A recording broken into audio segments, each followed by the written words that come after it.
Je m'interroge ce jour sur la question du non-respect du décret numéro 2000-691-PM du 13 septembre 2000 fixant les modalités d'exercice des activités privées lucratives par les fonctionnaires de la République du Cameroun.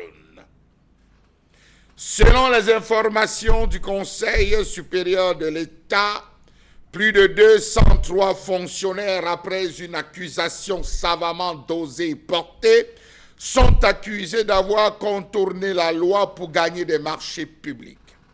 Cette liste inclut des fonctionnaires appartenant à plusieurs ministères, tels que l'éducation de base, la communication et les finances, les enseignements secondaires, le commerce, la santé publique, les finances, la justice, les marchés publics, l'administration territoriale, la défense, etc., qui ont gagné des gros marchés publics en étroite complicité avec certains barons du régime. C'est parti d'une simple dénonciation sur les réseaux X pour être portée par le Conseil supérieur de l'État et par des fins limiers, on va le dire, qui ont été mis sur le taquet pour pouvoir mener ces enquêtes. Savez-vous que l'analyse révèle que ces fonctionnaires sont également membres de la Mutuelle nationale des personnels des impôts et travaillent dans des structures publiques telles que l'Institut de recherche agricole pour le développement, encore du Conseil national de la communication? Trop de choses sont en train d'être dites. On se souvient que pour le Covid-Gate, on a fini par récompenser. Sauf que dans ce cas, les traces sont tellement claires qu'il ne reste qu'une seule chose au Conseil supérieur de l'État: frapper. Vont-ils pouvoir donc frapper lorsqu'on sait qu'au début c'était les maires, les députés qui s'octroyaient des marchés publics et qui visiblement ont disparu pour faire place à ces fonctionnaires de la fonction publique? Cette intrusion des fonctionnaires crée une distorsion au niveau des marchés et pourra entraîner l'éjection des acteurs privés qui sont censés faire de la commande publique leur activité principale. C'est étonnant.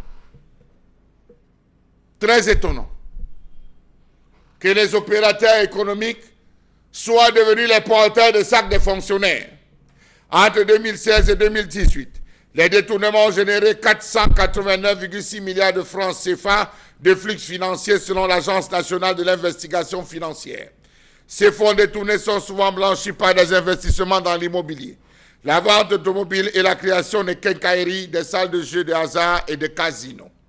Comment comprendre le non-respect de ce décret numéro 2000 qui précise, article 3, alinéa 1, le fonctionnaire qui entend exercer une activité privée lucrative non interdite à titre personnel ou par l'entremise d'un tiers est tenu d'en faire la déclaration au ministre utilisateur ou au responsable de l'organisme de détachement suivant le cas. Alinéa 2, sont exempts de l'obligation de déclaration prévue à l'alinéa ainsi dessus. Les prises de participation dans le capital des sociétés anonymes et des sociétés parapubliques privatisées. Les prises de participation dans les activités relatives à la production rurale, d'œuvres scientifiques, littéraires ou artistiques. Les enseignements donnés à titre complémentaire ou de vacataire. Article 6, alinéa 1. Le défaut de déclaration de l'exercice d'une activité privée lucrative par le fonctionnaire constitue une faute professionnelle. Alinéa 2. Constitue également une faute professionnelle le fait pour un fonctionnaire d'utiliser dans l'exercice d'une activité privée lucrative les personnels, les biens meubles ou immeubles appartenant à l'administration publique. Article 7.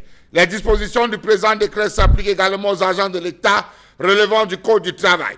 Savez-vous que le fonctionnaire est astreint aux obligations de servir, de se consacrer au service, de désintéressement, d'obéissance, de réserve et de discrétion professionnelle? En français facile, les fonctionnaires ont le droit d'exercer 3 types d'activités, qu'elles soient dans le privé, la société civile, dans le public. Il s'agit des activités intellectuelles. Les fonctionnaires peuvent effectivement, dans le cadre de la commande publique, travailler dans le domaine des études, des conférences, des formations, toutes les activités qui peuvent être considérées comme des activités intellectuelles. Mais pas le BTP. Les gars sont pleins dans le BTP. Les gars sont jetés dedans. Ils fonctionnent, ils gagnent des marchés. les 4-9, les 4, ils sont partout. Peut-être parce que le ministre Amadou Daïrou avait dit que les fonctionnaires peuvent faire les affaires. Oui, il faut le citer. Sali Daïrou, voilà. Sali Daïrou avait dit que les fonctionnaires peuvent faire les affaires. Était-ce lui qui est parti de l'Assemblée nationale, qui a procédé aux amendements de cette loi? Question. Comment comprendre que les agents administratifs, en tant que commis de la fonction publique, interviennent sans gêne et sans vergogne dans le champ politique en tant qu'acteurs, partisans, opérateurs économiques? Cette triple posture hybride de fonctionnaires et des acteurs politiques non seulement brouille et fausse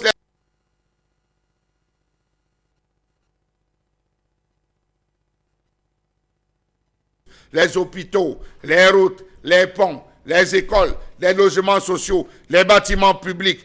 Entre 2010 et 2020, plus de 400 fonctionnaires sont rentrés dans des affaires pas des moins simples. Ils étaient les porteurs de sacs de certains ministres, de certains barons. Ils ont créé des entreprises et gagné des marchés. Entre 2020 et 2024, non, sautons 24, 2023, affaire Covid, c'est encore eux, ces mêmes barons, qui se sont retrouvés à interpeller, décrypter, analyser la boule d'Aladin. Savez-vous que depuis quelques années, le Cameroun ploie sous le fardeau d'une mauvaise exécution des projets de développement?